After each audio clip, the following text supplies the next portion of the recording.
Hello मेरे प्यारे बच्चों, कैसे हैं आप सभी। वेलकम टू ऑल आपका अपने चैनल महीन सर फिजिक्स में। आज की इस वीडियो में हम बात करने वाले हैं पॉलीटेक्निक अप्लाइड फिजिक्स 1 का यूनिट नंबर 2, जिसका टॉपिक जो हम आज डिस्कस करेंगे क्या नाम है बच्चों, वेक्टर मतलब सदिश। एक छोटा सा टॉपिक ऐड हुआ है यूनिट नंबर 2 में। लास्ट वीडियो में आपको मैंने सर्कुलर मोशन सिखाया था। आज के इस वीडियो में हम बात करेंगे वेक्टर्स या सदिश के बारे में। तो जल्दी से देखते हैं फटाफट। जो आपका वेक्टर जो चैप्टर है वहां पे स्टार्टिंग होगी सबसे पहले किससे, स्केलर क्वांटिटी। स्केलर क्वांटिटी मतलब कौन सी राशि बेटा, अदिश राशि। बहुत ही मजेदार चैप्टर है, एक क्वेश्चन बिल्कुल पका पकाया आएगा। ठीक है, तो स्केलर क्वांटिटी क्या होती है, अदिश राशि। अब क्या होती है अदिश राशि, देखो भाई राशि के आगे आ लग गया मतलब कुछ ना कुछ लफड़ा है। ठीक है, क्वांटिटी कौन सी है भाई, स्केलर है। तो यहाँ पे फिजिक्स में बहुत प्रकार की फिजिकल क्वांटिटीज आपने देखी होंगी, है ना। कई के पास दिशा भी होती है, कई के पास परिमाण भी होता है, मैग्नीट्यूड भी होती है, डायरेक्शन भी होती है। अब यहाँ पर हम ये देखते हैं कि जो आपकी स्केलर क्वांटिटी है या जो अदिश राशि है वो क्या है। जैसे a quantity which have magnitude only no direction, एक ऐसी क्वांटिटी जिसके पास केवल मैग्नीट्यूड है, डायरेक्शन नहीं है। एक ऐसी राशि जिसके पास केवल परिमाण होता है, दिशा नाम की कोई चीज नहीं होती, उसको अपन क्या कहेंगे, स्केलर क्वांटिटी कहेंगे। जैसे एग्जांपल के तौर पे हम देखें तो मास मतलब द्रव्यमान हो सकता है, दूरी मतलब डिस्टेंस हो सकती है, स्पीड हो सकती है मतलब चाल हो सकती है। ऐसी बहुत सारी क्वांटिटीज हैं जो स्केलर क्वांटिटीज में आती हैं। दूसरी क्वांटिटी होती है वेक्टर क्वांटिटी। दूसरी क्वांटिटी क्या है, वेक्टर क्वांटिटी, जिसको हम क्या बोलते हैं, सदिश। सदिश राशियां। तो सदिश राशियां क्या होंगी, यहाँ पे देखो अ क्वांटिटी विच है magnitude only no direction, but यहाँ पर हम दोनों चीजें लिख देते हैं। यहाँ पे लिखते हैं मैग्नीट्यूड मतलब परिमाण, ठीक है, और डायरेक्शन मतलब दिशा। ठीक है, डायरेक्शन मतलब दिशा। तो इन दोनों पर मैं टिक लगा रहा हूं। क्यों लगा रहा हूं, क्योंकि वेक्टर क्वांटिटी या सदिश राशियां वे राशियां होती हैं, it is that quantity which have both magnitude and direction, जिनके पास परिमाण तो होता है और साथ ही साथ दिशा भी होती है, वो क्या कहलाती हैं, आपकी वेक्टर क्वांटिटी। अब आप लोगों को ये समझ में नहीं आ रहा होगा सर क्या बोल रहे हैं, परिमाण या मैग्नीट्यूड का मतलब क्या है, परिमाण या मैग्नीट्यूड का मतलब क्या है और दिशा का मतलब क्या है। तो बहुत ही सिंपल शब्दों में बताता हूं। आप जब भी अपने घर से स्कूल कॉलेज के लिए निकलते होगे तो कुछ ना कुछ क्या करते होगे, दूरी तय करते होगे, डिस्टेंस कवर करते होगे। हमने बोला एक लड़का है जो 10 किलोमीटर चलता है और अपने कॉलेज पहुंच जाता है। एक लड़का है जो 10 किलोमीटर चलता है और अपने कॉलेज पहुंच जाता है। लेकिन दूसरा स्टेटमेंट में मैंने बोला एक लड़का है जो 10 किलोमीटर तो चल रहा है लेकिन उत्तर दिशा, उत्तर मतलब नॉर्थ की डायरेक्शन में चलता है और अपने कॉलेज को पहुंच जाता है। दोनों स्टेटमेंट में क्या अंतर है, ध्यान से देखेंगे। जब हमने यहां पर बोला कि लड़का जो है वो केवल 10 किलोमीटर कवर कर रहा है और अपने कॉलेज पहुंच गया, लेकिन आपको ये देखना होगा कि 10 किलोमीटर क्या, किलोमीटर मतलब डिस्टेंस और 10 मतलब उसका नंबर, और ये जो नंबर है वही उसका क्या है, परिमाण है। अब यदि मैं बोल दूं कि यार मैं अपने घर से निकला और कॉलेज पहुंच गया, तो हवा पहुंच गए, नहीं भाई, हम रास्ता तय करके गए हैं और 1 किलोमीटर 2 किलोमीटर 10 100 जितने भी किलोमीटर रहे होंगे, यदि उसके साथ कुछ ना कुछ नंबर आ रहा है, दैट मीन्स उसका वो क्या है, परिमाण या मैग्नीट्यूड है। लेकिन हमने बोला मैं 10 किलोमीटर चल रहा हूं और इस डायरेक्शन से जा रहा हूं और कॉलेज पहुंच जा रहा हूं, तो यहां पर एक चीज ऐड हो गई, वो क्या हुई, डायरेक्शन। तो जब भी डायरेक्शन की बात होने लगे किसके साथ, मैग्नीट्यूड मतलब परिमाण के साथ, तो ऐसी सभी क्वांटिटी जो कि मैग्नीट्यूड प्लस डायरेक्शन दोनों दर्शाती हैं वो क्या कहलाएंगी, वेक्टर क्वांटिटीज कहलाएंगी। बात समझ में आ गई। एग्जांपल बोलो। सबसे पहले डिस्प्लेसमेंट। डिस्प्लेसमेंट मतलब विस्थापन। मान लीजिए आप ए पॉइंट पर खड़े हैं और बी तक जाना है, तो आपको ए से लेके बी तक का रास्ता पता है और उल्टा लौट के आएंगे तो बी से ए तक का रास्ता भी आपको पता होगा, तभी तो ए से बी और बी से ए आप आ पाएंगे। ठीक है। दूसरा फोर्स। फोर्स मतलब बल। आपको पता है कि बल किस दिशा में लगाना है, परिमाण तो ठीक है आप कितना भी लगा लो, लेकिन जब तक दिशा नहीं लगाओगे तब तक वो ऑब्जेक्ट क्या नहीं होगा, खिसकेगा नहीं, डिस्प्लेस नहीं होगा। तो ऐसे बहुत से एग्जाम्पल हैं जो वेक्टर्स क्वांटिटी में आते हैं। तो क्लियर है बच्चों। स्केलर क्वांटिटी क्या होती है, विच हैव मैग्नीट्यूड ओनली, जिसके पास केवल परिमाण है, दिशा नहीं है। दूसरी एक ऐसी क्वांटिटी जिसके पास मैग्नीट्यूड भी है और दिशा भी है, मतलब which have both magnitude and direction, उसको हम क्या कहेंगे, वेक्टर कहेंगे। अब एग्जाम्पल मैंने लिखा ए और इस ए के ऊपर मैंने यदि लगा दिया तीर का निशान, तो आप बोलोगे सर ये तीर का निशान क्या है, तो भाई कहीं ना कहीं तो जाएगा तीर, ठीक है। तो ये जो तीर का निशान है ये क्या दर्शाता है कि ये वेक्टर क्वांटिटी है या सदिश राशि है। ठीक है बच्चों, सदिश ए के ऊपर यदि मैंने सदिश लगाया है तो ये जो तीर का निशान है यही इंडिकेट करता है ये क्या कहलाता है, टेल मतलब पूंछ, और ये हेड मतलब उसका सिर। ठीक है, टेल हेड। तो यदि ये एरो लगा हुआ है मतलब ये सदिश राशि है। अब एक चीज और समझेंगे, यहाँ पर 3 एक्सिस होती हैं, एक होता है एक्स, एक होता है वाई और एक होता है जेड। तो अंतरिक्ष में या स्पेस में ये तीनों डायरेक्शंस काम करती हैं। अब एक्स वाई और जेड तीनों एक्सिस में क्या हो सकते हैं, तीनों अक्षों में वेक्टर हो सकते हैं। यदि हम बात करें एक्स अक्ष का यूनिट वेक्टर क्या होगा तो वो होगा आई कैप, वाई की बात करें तो यहाँ पे क्या होगा जे कैप, जेड की बात करें तो यहाँ क्या होगा के कैप। अब यदि अपन एक वेक्टर की इक्वेशन बनाएं तो क्या बनेगी भाई, ये बनेगी मान लो एक्स आई प्लस वाई जे प्लस जेड के। ठीक है, ये आपकी इक्वेशन बन गई किसकी, वेक्टर की। और वेक्टर की इक्वेशन इसी फॉर्म में आएगी, किसके फॉर्म में, आई जे के। यहाँ पे आई जे के क्या है, ये यूनिट वेक्टर्स हैं, मतलब इकाई सदिश हैं जो किसको बता रहे हैं, एक्स वाई और जेड अक्ष को रिप्रेजेंट कर रहे हैं। ठीक है बच्चों, यहां तक की बात। इसके बाद हम पढ़ेंगे, ये रफ कर रहा हूं मैं, ध्यान से देख लो, स्क्रीनशॉट ले लो। अब इसके बाद हम बात करेंगे types of vector. Types of vector का मतलब क्या होता है कि ये जो सदिश हैं वो कितने प्रकार के होते हैं। तो सदिश जो होते हैं मोटे मोटे तौर पर जो इंपॉर्टेंट है मैं वो आपको सिखा देता हूं, है ना। सबसे पहले होगा इक्वल वेक्टर। इक्वल मतलब समान सदिश। अब कैसे समझेंगे इनको, थोड़ा ध्यान से देखिए। यदि यहाँ पे हमने लिखा समान सदिश, समान सदिश, समान सदिश या इंग्लिश में बोले तो इसको बोलते हैं इक्वल वेक्टर। क्या बोलते हैं बेटा, इक्वल वेक्टर। अब ये 2 लाइन में बना रहा हूं, एक ए और दूसरा क्या बना रहा हूं, बी। ठीक है, अब कोई भी वेक्टर इक्वल वेक्टर कब कहा जाएगा या कब कहलाएगा, समान सदिश कब कहलाएगा, जब ए और बी दोनों के मैग्नीट्यूड, मैग्नीट्यूड मतलब परिमाण और दिशा, दिशा मतलब डायरेक्शन, दोनों क्या होनी चाहिए, एक समान होनी चाहिए। क्या होनी चाहिए, एक समान मतलब इक्वल होनी चाहिए। मतलब उनका परिमाण भी और उनकी दिशा भी दोनों कैसी होनी चाहिए, एक समान होनी चाहिए, इक्वल होनी चाहिए। तब जाके वो क्या कहलाएगा, समान सदिश कहलाएगा। दूसरा क्या होता है, अपोजिट। अपोजिट मतलब विपरीत। अपोजिट मतलब विपरीत सदिश। ठीक है, विपरीत का मतलब ये होता है विपरीत, एक जा रहा है उत्तर तो दूसरा जाएगा दक्षिण।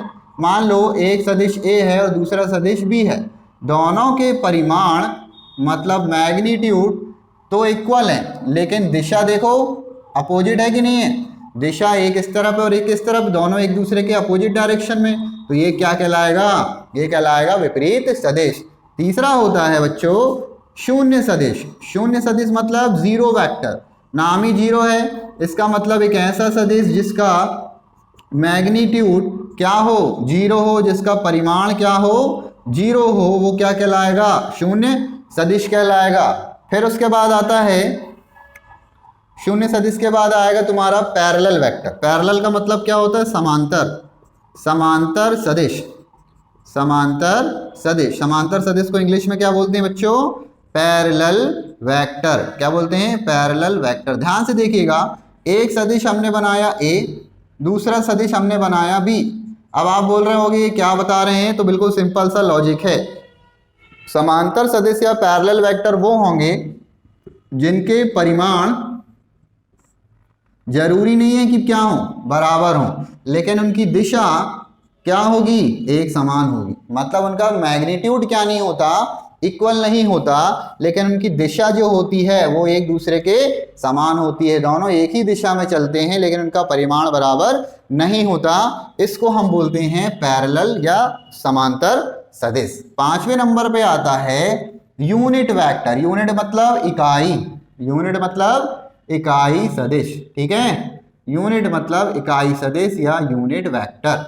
यूनिट वेक्टर का मतलब, यूनिट मतलब एक, यूनिट मतलब एक, इकाई मतलब एक। तो मान लो एक सदिश है जिसका मैग्नीट्यूड, जिसका मैग्नीट्यूड क्या है, एक है, या परिमाण क्या है बच्चों, एक है, तो वो किस कैटेगरी में आएगा, वो आएगा यूनिट या इकाई सदिश।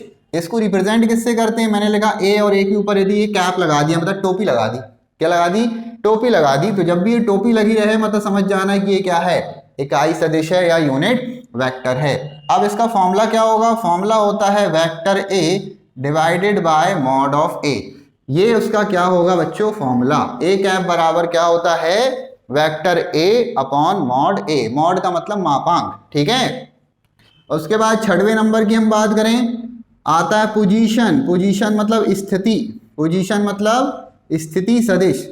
एक ऐसा सदिश जो क्या बता रहा हो, ओरिजिन के रिस्पेक्ट में, मतलब केंद्र के सापेक्ष क्या बता रहा हो, पोजीशंस बता रहा हो, वो क्या कहलाएगा, पोजीशन या स्थिति सदिश कहलाएगा।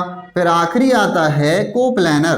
कोप्लैनर, कोप्लैनर का मतलब क्या होता है, समतलीय। समतलीय मतलब एक ही तल पर, जितने भी वेक्टर हैं यदि वो एक ही तल पर लग रहे हैं, एक तल पर लगने वाले, एक तल पर लगने वाले, ठीक है, एक्टिंग ऑन सेम प्लेन। जितने भी वेक्टर हैं एक्स वाई जेड वो यदि एक ही प्लेन पर लग रहे हैं तो वो क्या कहलाएगा, कोप्लैनर वेक्टर कहलाएगा। इतनी सी बात समझ में आ गई। तो अभी हमने क्या पढ़ा, अभी हमने पढ़ा वेक्टर, स्केलर, डेफिनेशंस पढ़ी, क्या होता है कैसे होता है। उसके बाद इसके हमने क्या पढ़े, टाइप्स पढ़े। अब इसके बाद हम पढ़ेंगे कि वेक्टर को ऐड कैसे किया जाता है, दैट मीन्स वेक्टर का सम मतलब योग, ठीक है बच्चों। अब हम क्या करेंगे, अब हम ये देखेंगे कि सदिशों को कैसे जोड़ा जा सकता है। आदेश या स्केलर को जोड़ने के लिए तो बहुत ही सिंपल है। यदि हमको बोला 2 और 5 को आप क्या कर दो, ऐड कर दो, तो आपको क्या मिलेगा, 7 मिलेगा, 7 मिलेगा। लेकिन ये थ्योरी वेक्टर में नहीं लगती, सदिशों में नहीं लगती, ठीक है। तो सदिशों को जोड़ने के लिए या वेक्टर्स क्वांटिटीज को ऐड करने के लिए कितने नियम बनाए गए हैं, देयर आर टू लॉज। पहला जो होता है वो क्या कहलाता है, ट्राइंगल लॉ, और दूसरा जो होता है वो क्या कहलाता है, पैरेललोग्राम लॉ। हिंदी में यदि अपन बोले ट्राइंगल लॉ क्या कहलाता है, तो ये कहलाता है त्रिभुज नियम, और ये जो पैरेललोग्राम है ये क्या कहलाता है, समांतर चतुर्भुज नियम। बहुत ही सिंपल है, समझो बेटा ध्यान से। मान लो हमने एक ट्राइंगल बनाया, ट्राइंगल मतलब त्रिभुज, त्रिभुज की एक भुजा हमने ये बना ली, जिसमें किसको रख दिया, वेक्टर ए को, ठीक है बच्चों।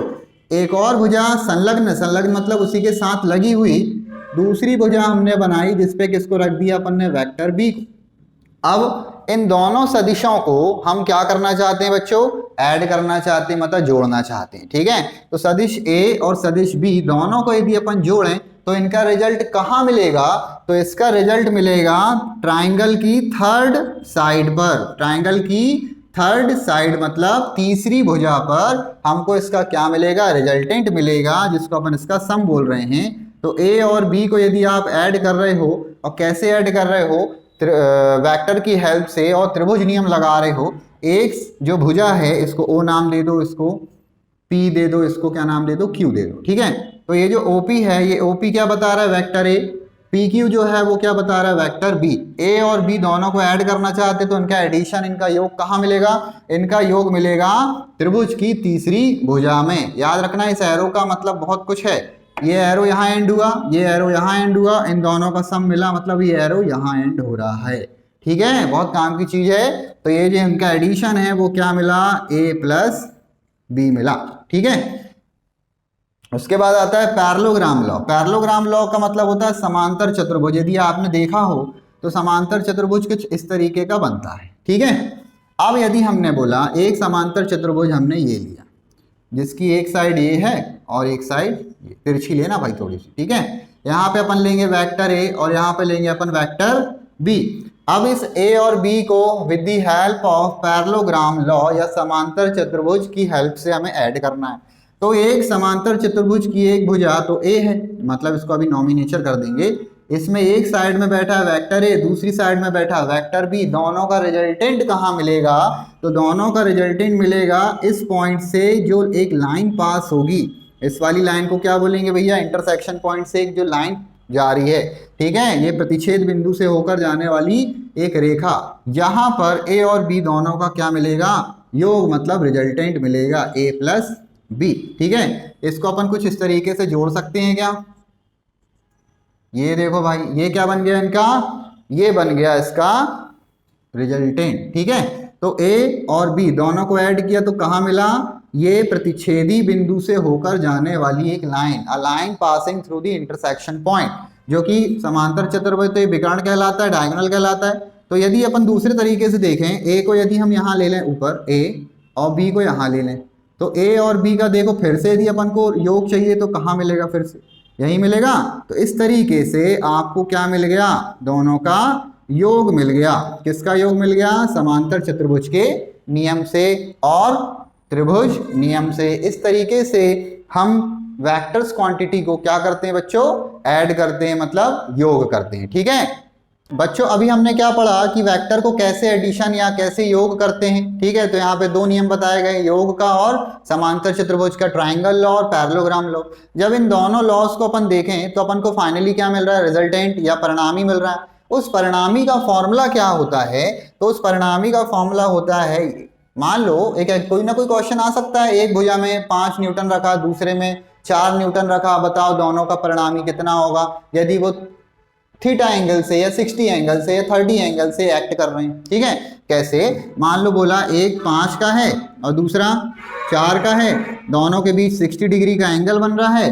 अब बताओ इनका परिणामी क्या होगा। तो बहुत ही सिंपल लॉजिक लगाना है, परिणामी मतलब R under root A square plus B square plus 2ab cos theta. ठीक है, ये फॉर्मूला होता है। और दिशा यदि निकालनी है तो tan बीटा बराबर b sin theta upon a plus b cos theta. ये फॉर्मूला याद कर लो बहुत अच्छे से। पहली कंडीशन, यदि थीटा का वैल्यू 0 है, थीटा का वैल्यू 0 है तो रिजल्टेंट क्या मिलेगा, बहुत ही सिंपल है, यहाँ पे a का स्क्वायर प्लस b का स्क्वायर प्लस 2ab cos 0। बताओ जल्दी से cos 0 क्या होता है, cos 0 का मान होता है 1। cos 0 का मान क्या होता है बच्चों, 1 होता है। तो यहाँ पर r बराबर क्या मिला, a square B square plus 2ab बस मिला क्या। ये जो फॉर्मूला है ये किसका है, जल्दी से बताओ। ये फॉर्मूला है a प्लस बी का होल स्क्वायर। तो स्क्वायर से स्क्वायर रूट कैंसिल, तो r बराबर कितना मिला, a प्लस बी मिला। ठीक है, तो यदि थीटा का वैल्यू कितना है, 0 डिग्री है, तो आपको जो परिणामी है वो क्या मिलेगा, a प्लस बी मिलेगा। दूसरा, यदि थीटा का वैल्यू 180 डिग्री है, मतलब अपोजिट है, ये तो इक्वल थे लेकिन अब अपन किसकी बात कर रहे हैं, अपोजिट। एक यहाँ भाग रहा है और एक यहाँ भाग रहा है, तो करना कुछ नहीं, थीटा की जगह 180 रखना, और 180 रखोगे मतलब cos 180 का मान होता है माइनस a। सिंपल यही प्रोसीजर लगाओगे तो अभी यहाँ a square plus B square plus 2ab बन रहा है ना, यहाँ पे माइनस आ जाएगा, that means a minus B का होल स्क्वायर। तो ये जो बनेगा वो बनेगा a माइनस बी। आर की जो वैल्यू आएगी वो कितनी आएगी बच्चों, a माइनस बी आएगी। ठीक है, तीसरी कंडीशन क्या हो सकती है, तीसरी कंडीशन हो सकती है कि थीटा का वैल्यू यदि 90 डिग्री है, थीटा का वैल्यू कितना है 90 डिग्री, तो यहाँ पे r का वैल्यू क्या होगा, तो बस फॉर्मूला यही लगाना है, cos थीटा, थीटा की जगह कितना रखना है 90, तो ये बनेगा a square plus B square plus 2ab cos 90। अब बताओ cos 90 कितना होता है, जल्दी, cos 90 का वैल्यू कितना, 0 मेरे भाइयों। तो r बराबर क्या बना, a का स्क्वायर प्लस b का स्क्वायर, बस, क्योंकि ये वाली पूरी वैल्यू 0 हो गई। क्यों, क्योंकि cos 90 का वैल्यू होता है 0, तो ये पूरी जो लाइन है वो 0 हो जाएगी। बचेगा क्या, under root a square plus b square. चलो डायरेक्शन भी निकाल लें, tan बीटा यहाँ थीटा की जगह कितना 90, तो sin 90 कितना होता है 1, ऊपर आ गया b, यहाँ पे a plus b cos theta, theta की जगह 90, तो cos 90 0, तो ये तो कहानी खत्म हो गई, b अपॉन क्या आ गया a। तो बीटा बराबर tan inverse b upon a, ये आ गई दिशा। ठीक है बच्चों, ये तीन कंडीशंस बहुत काम की हैं, अच्छे से देखो जल्दी से, बहुत काम की हैं। हो गया, रफ कर दें। चलिए अब इसके बाद हम पढ़ेंगे सदिशों का वियोजन। सदिशों का वियोजन, वियोजन का मतलब क्या होता है भाई, अलग अलग कर देना। सदिशों को कैसे वियोजित करेंगे वो भी देख लेते हैं अपन, पहले भाई साहब मिट तो जाएं। ठीक है, चलो भाई, सदिशों का वियोजन जो है वो क्या कहलाता है, resolution, resolution of vector, resolution of vector. सदिशों का वियोजन, सदिशों का वियोजन। सदिशों का वियोजन कैसे करोगे, मान लो ये x अक्ष है और ये क्या है y है, ये x है और ये क्या है y है। x में बैठे हैं ax वेक्टर ax और y में कौन बैठे हैं वेक्टर ay। अब आपको करना कुछ नहीं, ax और ay का रिजल्टेंट यहाँ जाएगा, मतलब a मिलेगा, कुछ ना कुछ तो मिलेगा। अब ये एक्चुअली कुछ ना कुछ एंगल से लग रहे हैं, एंगल मतलब थीटा डिग्री से लग रहे हैं, तो क्या होगा ax का यदि वैल्यू निकालें तो ax का वैल्यू आएगा a cos थीटा और ay की वैल्यू निकालें तो आएगा a sin थीटा। बस इतनी सी बात याद रखनी है। क्या याद रखनी है कि जब भी x एक्सिस में सदिश को वियोजित कर रहे हो तो क्या लिखना है a cos थीटा और y में कर रहे हो तो a sin थीटा। ठीक है, इक्वेशन 1 ये इक्वेशन 2, दोनों को स्क्वायर करके ऐड कर दें तो क्या बनेगा, ये बनेगा ax का स्क्वायर प्लस ay का स्क्वायर बराबर a square cos square theta plus a square sine square theta. यहाँ से a स्क्वायर कॉमन निकाल सकते हैं क्या, तो यहाँ पे क्या जाएगा cos square theta plus sine square theta, जो कि क्या होता है ट्रिग्नोमेट्री पढ़ रहे हो ना, क्या होता है 1। तो यहाँ से ax स्क्वायर प्लस क्या बना ay का स्क्वायर बना, तो a स्क्वायर बराबर हम ऐसा लिख सकते हैं ax स्क्वायर प्लस ay का स्क्वायर, स्क्वायर अलग करेंगे तो क्या लगेगा रूट लगेगा a, ऐसा। ये आ गया तुम्हारा रिजल्टेंट। तो जब भी थीटा वाली कहानी आए कि दो सदिश हैं कुछ ना कुछ एंगल से लग रहे हैं, एक्स एक्सिस में क्या ले लेना कॉस, वाई में क्या ले लेना साइन, और रिजल्टेंट क्या होगा दोनों का अंडर रूट ए एक्स का स्क्वायर प्लस ए वाई का स्क्वायर। अब बात समझ में आई, ठीक है, क्लियर है। बस इतनी सी बात बतानी थी सदिशों का वियोजन। यदि एंगल निकालना तो क्या करेंगे बताओ, टेन थीटा ये अपॉन ये ए वाई अपॉन ए एक्स, बस ए वाई अपॉन ए एक्स। चलो अच्छा वैल्यू निकाल के बताओ, एक्स एक्सिस में सदिश की क्या इक्वेशन बनेगी जल्दी, ए एक्स बराबर क्या बनेगा ए, बोलो जल्दी क्या बनेगा, कंप्लीट इक्वेशन बना देते हैं। चलो कंप्लीट इक्वेशन बनाते सदिश की, तो आएगी आई, ऐसा लिख दो ए एक्स आई प्लस ए वाई जे। अब बोलो ये कहाँ से आ गए भाई, आई मतलब एक्स एक्सिस और जे मतलब वाई एक्सिस, तो कंप्लीट जो इक्वेशन बनेगी वेक्टर की वो क्या बनेगी ए एक्स आई प्लस ए वाई जे। ठीक है, अब हम पढ़ेंगे सदिशों का गुणनफल। सदिशों का गुणनफल मतलब सदिशों को कैसे गुणा किया जाता है। अभी जैसा अपन बात कर रहे थे बेटा, अभी अपन ने क्या किया, अभी अपन ने वेक्टर्स का रिजोल्यूशन सीखा, उसके पहले योग सीखा। अब इसके बाद हम क्या करने वाले हैं, सदिशों का गुणनफल मतलब मल्टीप्लिकेशन ऑफ वेक्टर सीखने वाले हैं। तो दो सदिशों को कैसे गुणा किया जाता है, तो इसके लिए भी दो मेथड है। सबसे पहला है डॉट और दूसरा है क्रॉस। अब दोनों में क्या अंतर है, जब इन दोनों मेथड से अपन मल्टीप्लिकेशन या गुणनफल करते हैं तो एक में हमको जो वैल्यू मतलब जो रिजल्ट मिलता है बच्चों वो मिलता है वेक्टर, और दूसरे में जो वैल्यू मिलती है वो कैसी मिलती है स्केलर। कैसे समझेंगे, यदि अपन ने मान लो दो वेक्टर लिए a और b, अभी देखो दोनों के बीच में क्या लगा है डॉट, तो इसका जो रिजल्ट मिलेगा वो केवल अंक मिलेगा, कोई ना कोई एक डिजिट मिलेगी, इसके साथ आई जे के नहीं लगा रहेगा। इसका मतलब ये कैसी है, ये अदिश है मतलब स्केलर है। यदि हमने फिर से दो वेक्टर लिए और दोनों को क्या किया क्रॉस किया, तो रिजल्ट जो हमको मिलेगा वो आई जे और के टर्म में मिलेगा। तो यदि ऐसा मिल रहा है मतलब ये कैसा गुणनफल है, ये है सदिश या वेक्टर। तो बस दोनों में इतना सा ही अंतर है कि जो डॉट प्रोडक्ट है वो कैसा है स्केलर प्रोडक्ट है या अदिश गुणनफल है। कैसा है बच्चों, अदिश गुणनफल, और ये कैसा है अदिश मतलब स्केलर। ठीक है, जो आंसर मिलेगा वो स्केलर, कोई आई जे के वाला लफड़ा नहीं है। इसमें जो मिलेगा वो क्या मिलेगा वेक्टर, वेक्टर मतलब सदिश, जो रिजल्ट आएगा जो मल्टीप्लिकेशन होगा उसमें आई जे के वाली कुछ ना कुछ वैल्यू रहेंगी। तो बस इतना सा बेसिक डिफरेंस है। करते कैसे हैं दोनों को वो सीख लो, क्योंकि न्यूमेरिकल जो है वो यहाँ से बनने वाला है। ठीक है, सबसे पहले एक वेक्टर है भाई a, दूसरा वेक्टर है b, दोनों के बीच में डॉट लगा दो तो ये बन गया डॉट प्रोडक्ट। फॉर्मूला क्या होता है mod a mod b cos theta, याद हो गया। a डॉट b क्या होता है mod a mod b cos theta.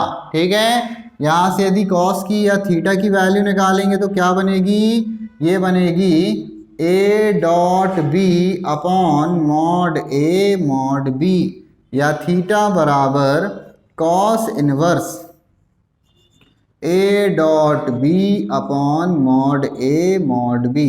ठीक है, ये हो गया तुम्हारा फॉर्मूला। अब एक चीज और याद रखना है, जब भी डॉट गुणनफल करेंगे तो हम यदि i का i से, j का j से और k का k से गुणनफल करेंगे तो रिजल्ट हमेशा 1 मिलेगा। क्या मिलेगा? रिजल्ट हमेशा 1 मिलेगा। ठीक है, याद हो गया। डॉट प्रोडक्ट में क्या बताना है? i dot i, j dot j, k dot k हमेशा क्या बनेंगे? 1 मिलेंगे। ठीक है, उसके बाद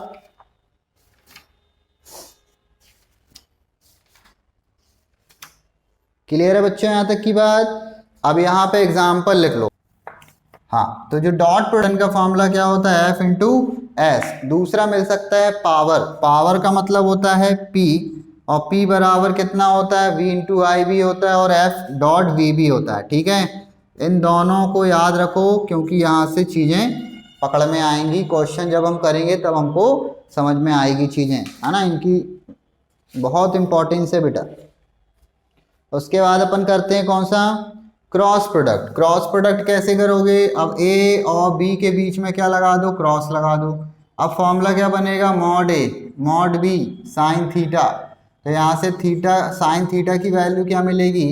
ए cross B upon mod A mod B मिलेगी। ठीक है, अब एक चीज़ और याद रखना है, यहाँ पे थीटा की वैल्यू भी निकाल सकते हो। Sine inverse A cross B upon mod A mod B.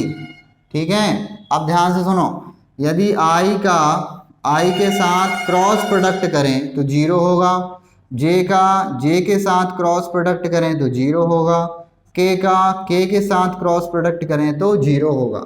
ठीक है, याद रखेंगे। यहाँ पे i dot i1, j dot j1, k dot k1। यहाँ पे यदि i ले लें, यहाँ पे j ले लें, यहाँ पे k ले लें और इनको क्लॉकवाइज घुमा दें तो i क्रॉस यदि हम लिखते हैं j तो क्या बनेगा बेटा? k। क्या बनेगा? k। j क्रॉस k कर दें, j क्रॉस k कर दें तो हमें क्या मिलेगा?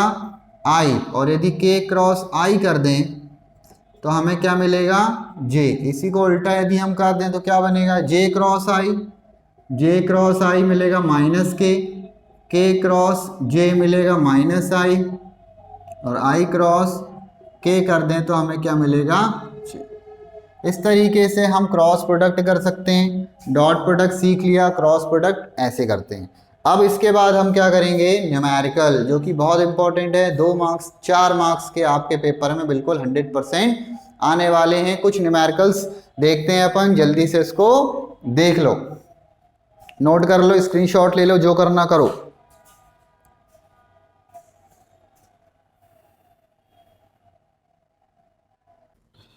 तो बच्चों बहुत ही बेसिक से सवाल से हम न्यूमेरिकल्स की शुरुआत करेंगे। सबसे पहले देखो यहाँ पर एक क्वेश्चन गिवन है कि वेक्टर ए दिया, अच्छा वेक्टर नहीं दिया, पोजीशन दी थी, पोजीशन दी हुई है, दैट मीन्स ये आपका पोजीशन वेक्टर है। ठीक है, एक आपको दिया है OA और एक क्या दिया हुआ है OB। तो A की वैल्यू कितनी है? 1 2 -1 और B की वैल्यू कितनी है? 3 2 2।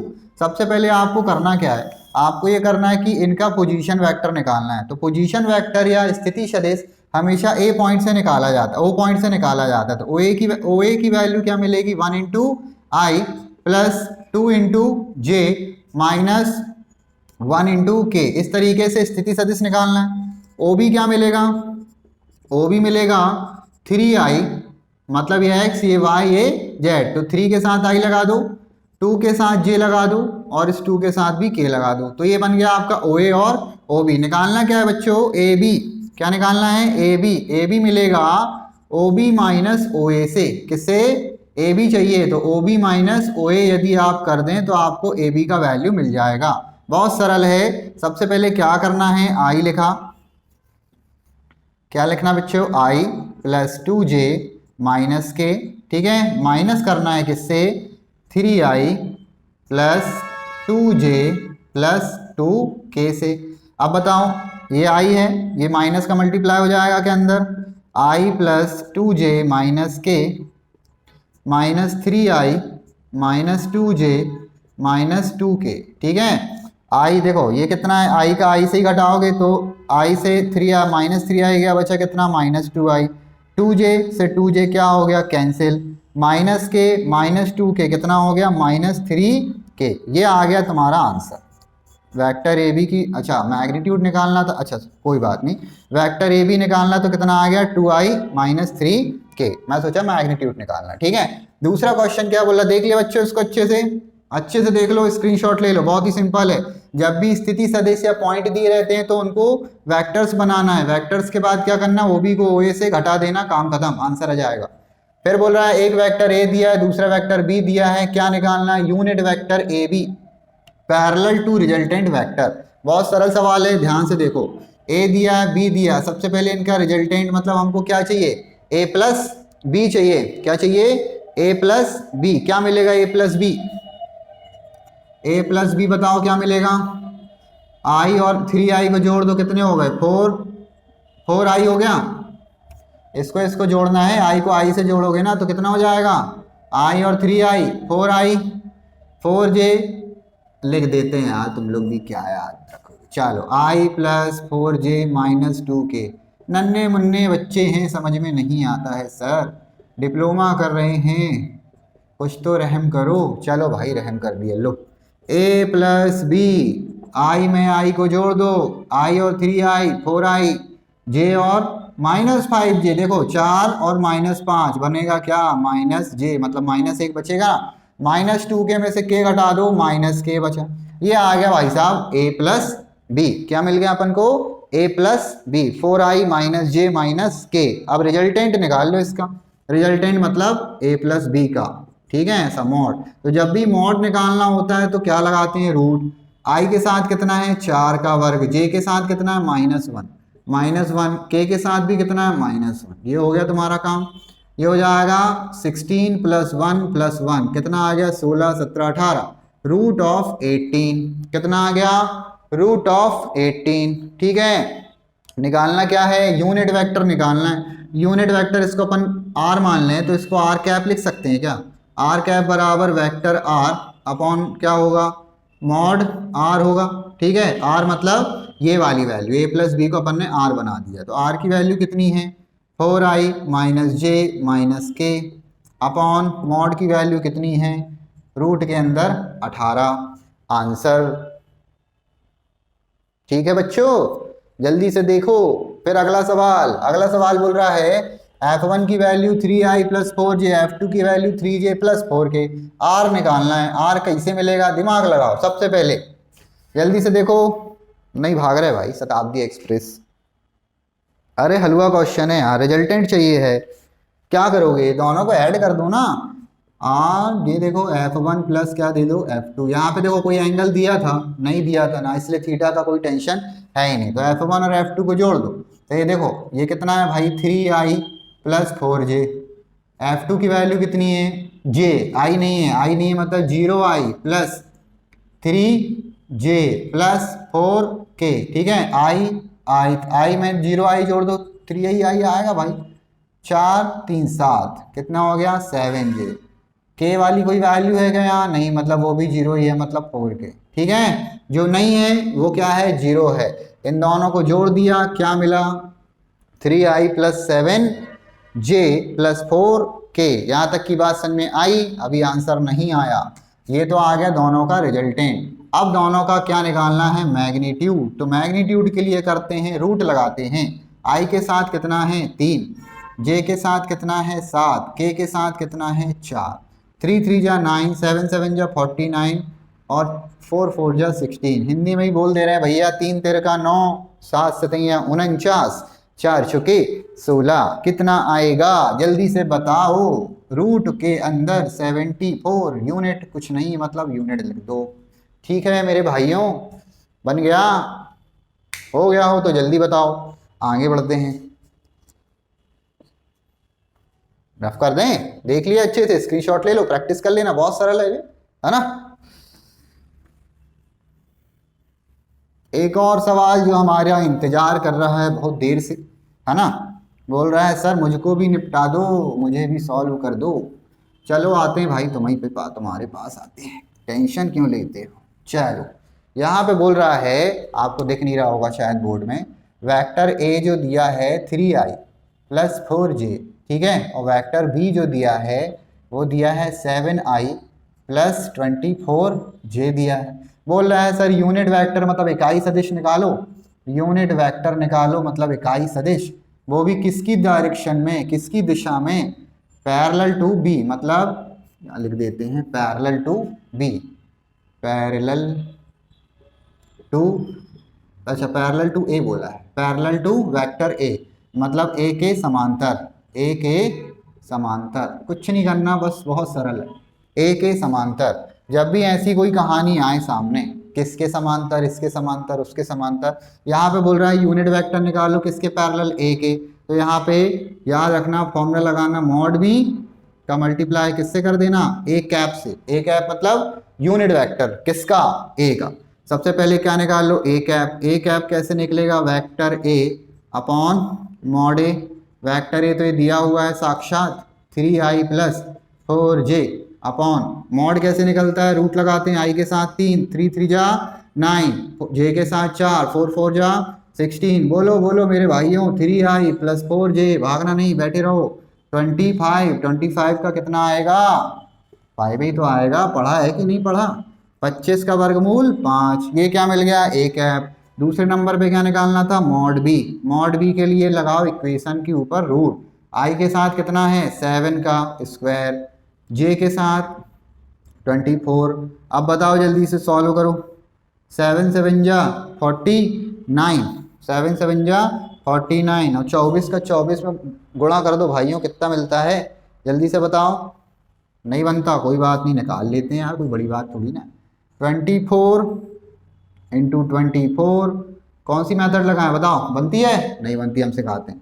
4 4 जा 16, कैरी 1, 4 दूनी 8, 8, 4 दूनी 8, 8, 8 और 8 बोलो 16, 16 और 1 17 मतलब 7, कैरी 1, 2 दूनी 4 और 1 5, 576, कितना आ गया 576, ऐड कर दो 49 में कितना बनेगा, 576 और 49, 9 और 6 कितने हो गए 15, 1 7 और 1 8, 8 4 12, 2 हासिल आई 1, 625, अरे वाह कितना आ गया 625, और 625 का वर्गमूल निकालो मेरे भाइयों, 25 ही आएगा, कितना आएगा 25, ठीक है। तो यहाँ पर मॉड भी कितना आ गया 25 आ गया, ठीक है। अब लो काम बन गया आसान, मैंने क्या बोला था, एक फॉर्मूला बस लगाना है, कौन सा, मॉड बी ए, मॉड बी और ए कैप, ये किसका फॉर्मूला है, जब सदिश निकालना हो यूनिट, यूनिट सदिश मतलब इकाई सदिश किसके पैरेलल, ए के पैरेलल, यदि बोलता इकाई सदिश या यूनिट वेक्टर निकालो किसके पैरेलल, बी के, तो क्वेश्चन बदल जाता, यहाँ पे लिखते मॉड ए और यहाँ पे लिखते बी कैप, बात समझ में आ गई, बिल्कुल सरल है।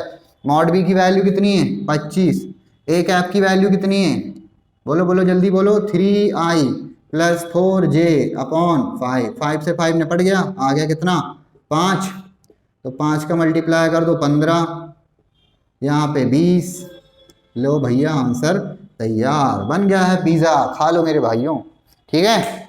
इस तरीके से कुछ छोटे छोटे क्वेश्चन अभी अपन ने सीखे, और भी क्वेश्चन करेंगे, घबराने की टेंशन बिल्कुल मत लो, मैं यहीं हूँ अभी, जल्दी से स्क्रीनशॉट लें।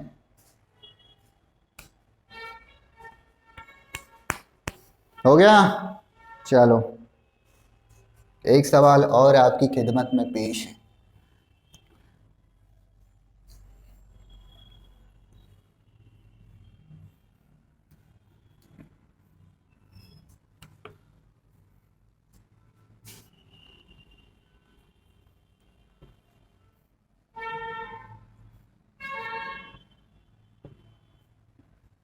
चलिए मेरे भाइयों, एक सवाल और आपको बोला है question, two equal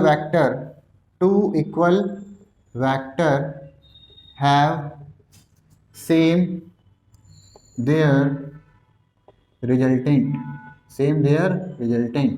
find magnitude, find angle, ठीक है, क्वेश्चन बोला है, दो समान सदिश जिनके परिणामी भी समान हैं, दो समान सदिश जिनके परिणामी भी समान हैं, कोण ज्ञात कीजिए, ठीक है, क्या ज्ञात करना है, कोण। तो सबसे पहले हमने बोला कि दो सदिश कौन है भैया, एक सदिश ए है और एक सदिश बी है, और उनका परिणामी कितना है, आर है। ये भी अच्छा, परिणामी के ऊपर वेक्टर नहीं लगता, ठीक है। ये दोनों बराबर हैं और इनके दोनों के परिणामी क्या है, आर है। कुछ नहीं करना, फॉर्मूला याद है, आर बराबर बोलो रूट के अंदर ए का स्क्वायर प्लस बी का square plus 2ab cos theta. यही फॉर्मूला सिखाया था अब भी। ये सब बराबर है, इनको एक जैसा बना लो। क्या बनाओ, क्या कर दें, इसको सबको ए बना दें, आर की जगह भी हम क्या लिख देते, ए, ठीक है। रूट लगाया, ए की जगह ए लिखे रहने दो, बी की जगह भी ए लिख दो, तो ये हो जाएगा ए इंटू ए कॉस थीटा, ठीक है। ए बराबर रूट लगाया, ए और ए 2a हो गए क्या, 2a का स्क्वायर, ये भी कितना हो गया 2a का स्क्वायर, ये कितना हो गया कॉस थीटा, ठीक है। अब क्या कर सकते हैं, दोनों तरफ स्क्वायर करके स्क्वायर कर दें, तो दोनों तरफ स्क्वायर करोगे तो कहानी कुछ ऐसी आएगी मेरे भाई, 2a plus 2a square cos theta का वर्ग, और आपको पता है वर्ग करेंगे तो रूट क्या हो जाएगा, कैंसिल, बचा कौन, a का स्क्वायर बराबर, ये कितना आ गया 2a square plus 2a square cos theta, 2a square cos theta, ठीक है। 2a को यहाँ ले आए तो माइनस ए स्क्वायर हो जाएगा क्या, ए स्क्वायर में से 2a स्क्वायर माइनस हुआ तो माइनस ए स्क्वायर बचा, बराबर 2a स्क्वायर कॉस थीटा, ए स्क्वायर से ए स्क्वायर कैंसिल, बचा कितना -1 बराबर 2 कॉस थीटा। थीटा की वैल्यू क्या आएगी, कॉस थीटा की वैल्यू क्या आएगी, थीटा के सामने वाला ऊपर, मतलब -1/2। अब कॉस की टेबल में -1/2 कहाँ होता है, 120 डिग्री में, तो कॉस थीटा बराबर आ जाएगा कॉस 120 डिग्री, कॉस से कॉस खत्म, थीटा बराबर आ गया 120 डिग्री, ठीक है। हल हुआ क्वेश्चन है, हो गया सॉल्व, ठीक है। थीटा की वैल्यू कितनी आ गई 120 डिग्री, जल्दी से नोट करो। अगला सवाल, जल्दी जल्दी फास्ट,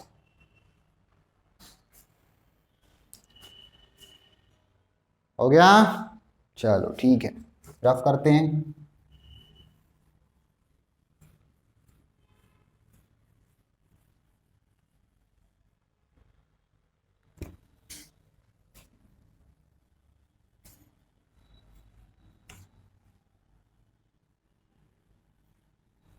चलिए, अब अगला सवाल बोल रहा है, अब अपन को करना कौन से वाले सवाल है, डॉट डॉट और क्रॉस के, ठीक है, डॉट के और क्रॉस के।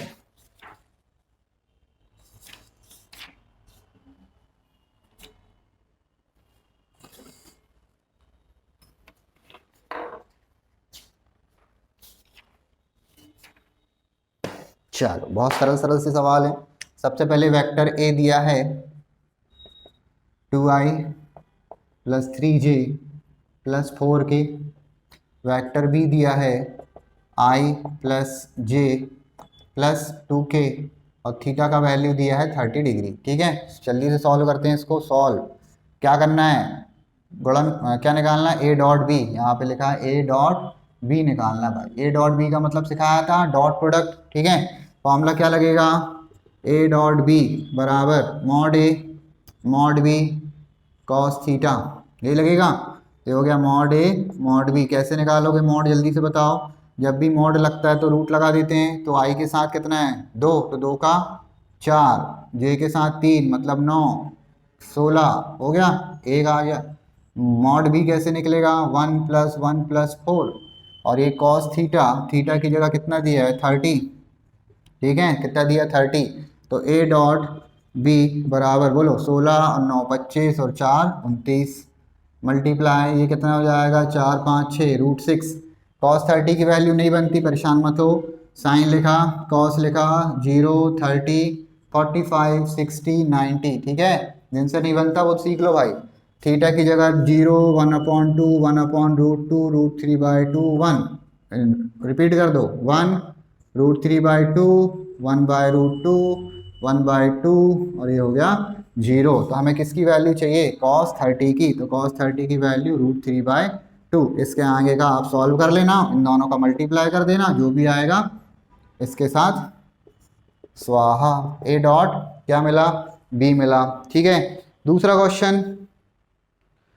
क्वेश्चन क्या बोल रहा है, चलो ये तो अपन ने बता दिया थीटा, यदि मान लो थीटा नहीं दिया होता तो यदि मान लो थीटा नहीं दिया और हमें केवल क्या बोला ए डॉट बी निकालो, तो बस कुछ नहीं, अब तो और सरल हो जाएगा। वेक्टर ए दिया है 2i plus 3j plus 4k, ठीक है। वेक्टर बी दिया है i plus j plus 2k, ठीक है। दोनों का डॉट निकालना, मतलब ए डॉट बी निकालना है। तो अब देखो थीटा नहीं दिया ना, थीटा नहीं दिया मतलब ये वाला फॉर्मूला नहीं लगाओ, डायरेक्ट कर दो। ए डॉट बी कैसे करोगे, यहाँ लिखा 2i plus 3j plus 4k, ठीक है, डॉट लगाया, i plus j plus 2k, ठीक है। अब एक चीज बस याद रखना, i का मल्टीप्लाई i से, j का j से, k का k से, तो क्या बनेगा देखो, इसका इससे करो 2i डॉट i, 3j का j से करोगे कितना आएगा 3j डॉट j, 4k का कितना जाएगा 4 दूनी 8, 4 2 जा 8, k डॉट k, ठीक है। i dot i 1, j dot j 1, k dot k 1, बता कितना 2 3 और ये कितना आ गया 8, 8 और 2 10 और 3 13, खत्म कहानी। ठीक है बच्चों, जल्दी से देखो।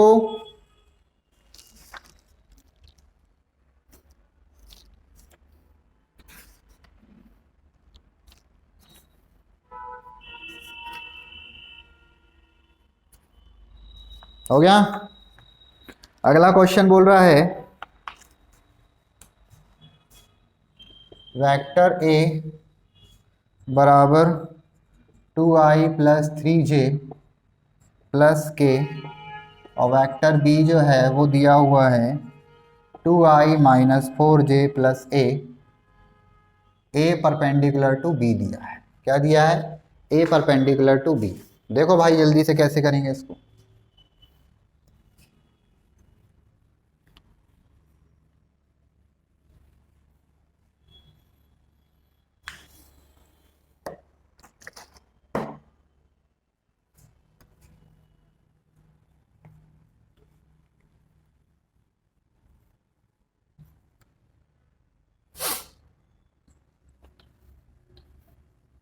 नोट कर लो जब तक।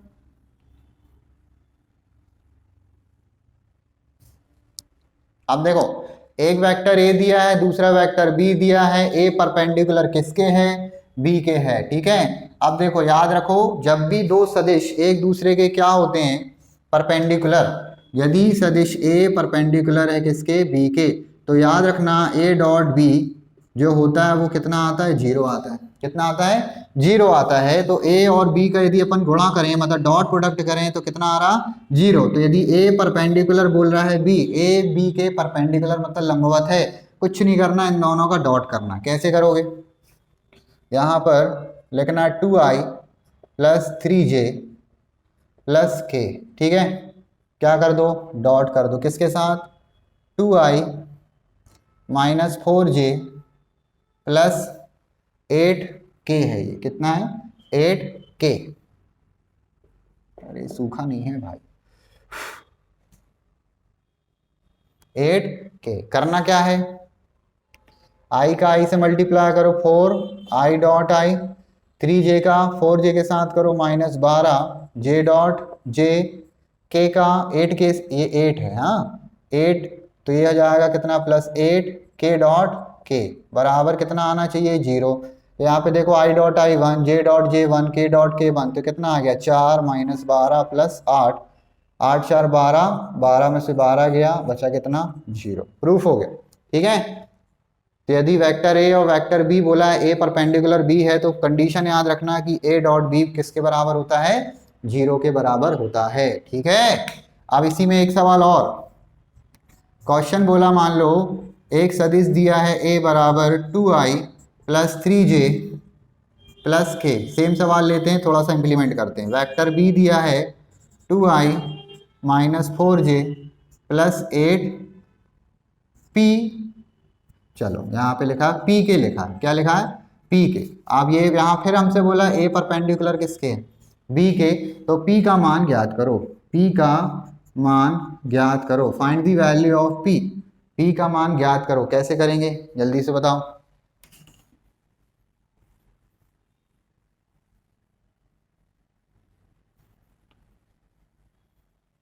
बिल्कुल सरल सवाल है, ध्यान दो।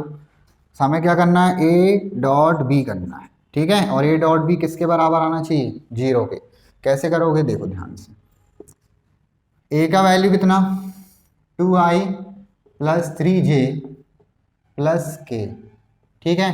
बी का वैल्यू कितना 2i minus 4j plus P के, ठीक है।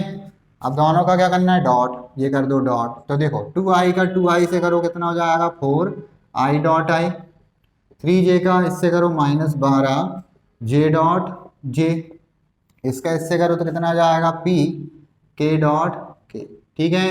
अब कितना बन गया i dot I 1 j dot j 1, तो यह आ जाएगा 4 -12 प्लस p, ये किसके बराबर होगा 0 के। बोला है ना ए परपेंडिकुलर बी है तो p का मान ज्ञात करो। ये जितनी भी चीजें हैं ये सब 0 के क्या होंगी, बराबर। तो यहाँ पे बताओ जल्दी से, 4 में से 12 गया, बचा कितना -8, ठीक है। तो कितना हो जाएगा p बराबर 0, तो -8 बराबर -p, तो माइनस से माइनस कैंसिल, p का मान कितना आ गया 8। देखो सेम सवाल था, यहाँ पे 8 और यहाँ पे क्या था k की वैल्यू के 8 की जगह अपन ने p लिख दी थी ना, तो देखो कितना आ गया। सही है, बनने लगा सर, ठीक है, ओके आगे बढ़ते हैं।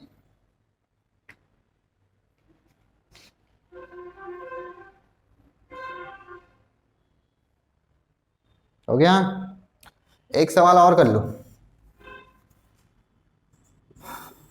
एक सवाल बोल रहा है वर्क निकालना है, क्या निकालना है, वर्क निकालना है। डिस्प्लेसमेंट दिया है, डिस्प्लेसमेंट दिया है जेड एक्सिस मतलब 4k दिया है, कितना दिया है 4k, और f की वैल्यू दी है, f की वैल्यू दी है -i plus 2j plus 3k, -i plus 2j plus 3k। हमको बोला है क्या निकालना है, वर्क डन। क्या निकालना है, वर्क डन। वर्क डन मतलब कार्य, वर्क डन मतलब कार्य। कैसे निकालेंगे,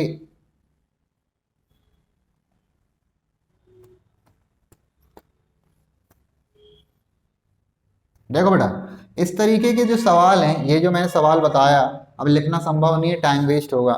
ये 4 मार्क्स का क्वेश्चन है, कितने का है 4 मार्क्स का है। और 4 मार्क्स में आपको बड़ी 2-3 लाइन की क्या आएगा, क्वेश्चन आएगा कि एक फोर्स है जो इतना इतना लग रहा है, कहाँ लग रहा है, किसी बॉडी पे लग रहा है, किस डायरेक्शन में लग रहा है। तो हमको बोला था आई जे के मतलब जेड एक्सिस में लग रहा है, वो भी कितने परिमाण कितने मैग्नीट्यूड के साथ 4। तो अपन ने यही बात पकड़ ली, फोर्स लग रहा है कितना, ये कहाँ लग रहा है जेड एक्सिस मतलब के, कितना लग रहा है 4। तो डिस्प्लेसमेंट दिया है, फोर्स दिया है, कार्य निकालना है। कार्य का फॉर्मूला अपन को पता तो है, W बराबर कितना होता है F डॉट एस, कितना होता है W बराबर F डॉट एस। F की वैल्यू बोलो जल्दी से कितनी है, -i plus 2j plus 3k, किसके साथ मल्टीप्लाई करना है, S के। S कितना है 4k है, यहाँ पे तो कुछ दिया ही नहीं है, i का सब 0 हैं, तो k और k बस का मल्टीप्लाई होगा तो कितना आएगा 12, k डॉट k, और k डॉट k क्या होता है 1, तो 12।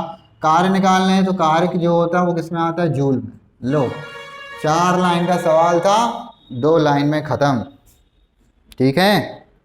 देखो जल्दी से,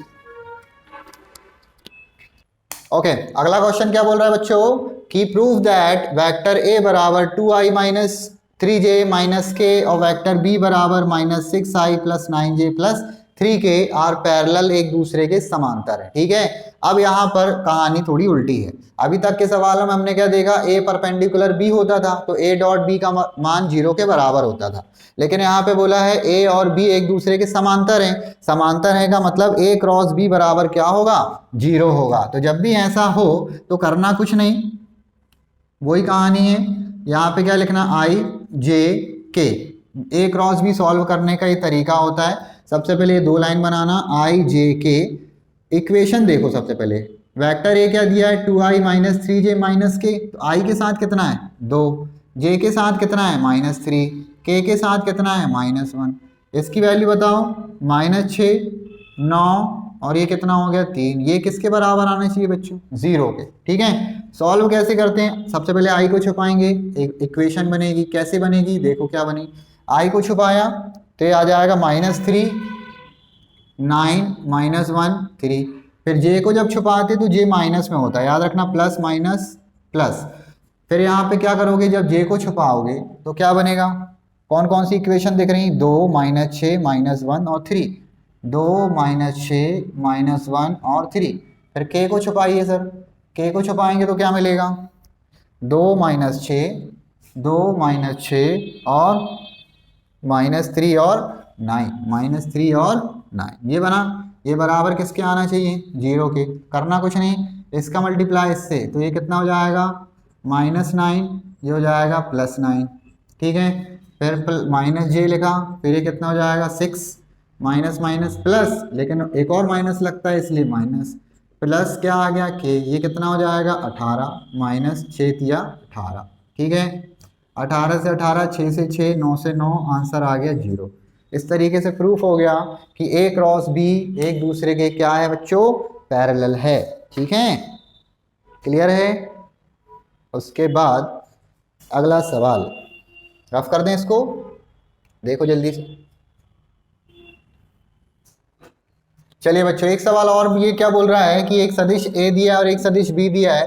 ये जो सदिश और या जो वेक्टर है वो एक समांतर चतुर्भुज के क्या है, दो भुजाएं हैं, संलग्न भुजाएं हैं। ठीक है, हमें बोल रहा है एरिया ज्ञात करना है, क्षेत्रफल फाइंड आउट करना है। करना कुछ नहीं, आपको यदि क्षेत्रफल बोले तो A क्रॉस B निकालना और उसका क्या निकाल देना, मॉड निकाल देना, काम बन जाएगा। तो कैसे निकालेंगे, सबसे पहले A क्रॉस B बताओ जल्दी से।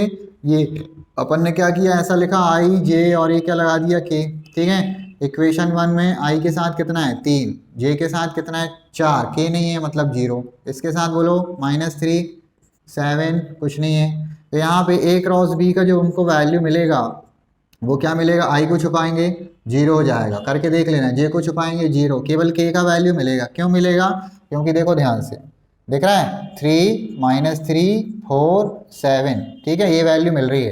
तो यहाँ पे देखो ध्यान से, 7 या 21। ठीक है, कुछ गलत है क्या, 3 माइनस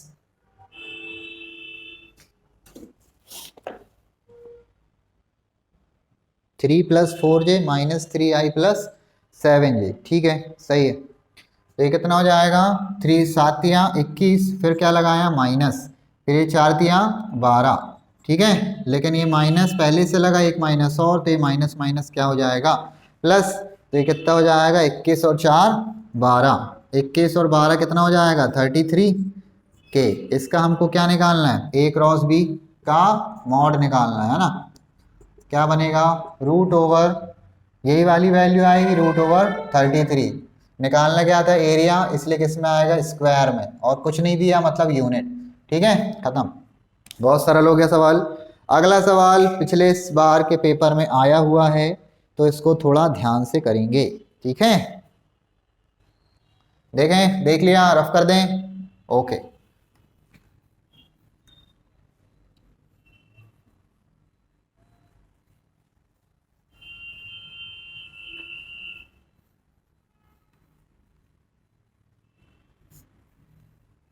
चल, अगला सवाल पिछले बार के पेपर में आया हुआ है, बोल रहा है फाइंड दी मोमेंट। मोमेंट क्या होता है वो समझो। मोमेंट मतलब होता है, मोमेंट मतलब टॉर्क, टॉर्क मतलब मोमेंट। टाउ इक्वल्स टू होता है force into perpendicular distance, force into perpendicular distance. यदि मोमेंट पूछे तो ऐसे ही निकलेगा, tau equal to force into perpendicular distance, मतलब बल गुणा लंबवत दूरी। आगे बढ़ते हैं, find the moment about the point. इस पॉइंट पर निकालना है 1 -1 -1 ऑफ दी फोर्स, फोर्स की वैल्यू दी है, एक्टिंग एट दी पॉइंट, इस पॉइंट पर वो क्या कर रहा है, फोर्स एक्ट कर रहा है। समझ में आ रही बात, कैसे समझेंगे, जैसे अपन ने ये बनाया ग्राफ, ये ओरिजिन मतलब ओ।